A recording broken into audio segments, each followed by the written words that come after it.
அங்க 57 பேர் இருக்காங்க.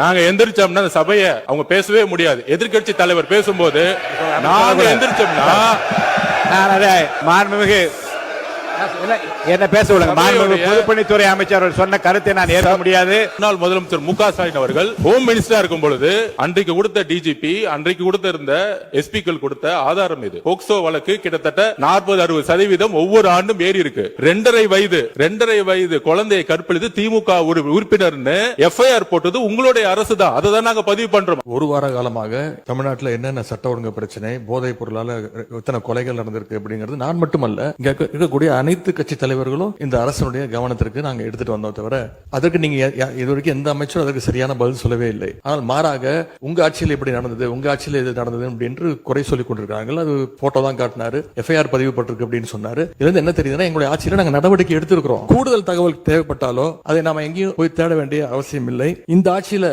இன்றைக்கு சென்னை மாநகர கமிஷனராக நியமிக்கப்பட்டுள்ள திரு அமல்ராஜ் ஐபிஎஸ் அவர்கள் கிட்ட இந்த அரசு கேட்டுச்சுன்னா அவரே இந்த தகவல்களை தெளிவா எடுத்து கொடுத்துருவார். ஏன்னா அவர் தான் இன்னைக்கு கமிஷனர் இருக்கிறாரு. இந்த இபிசிஐடி பிரிவை தலைமையேற்று நடத்தியவரும் அவர் தான். அவர்கிட்ட கேட்டா கரெக்டா சொல்வாரு. எத்தனை டன் கஞ்சாவை பறிமுதல் பண்ணோம், எத்தனை பேரை நாங்கள் கைது செஞ்சிருக்கிறோம், சிறப்பு புகார் எண்கள் எத்தனை அறிவிச்சோம், விழிப்புணர்வு நிகழ்ச்சிகள் எல்லா டேட்டாவும் அவர்கிட்ட இருக்கு.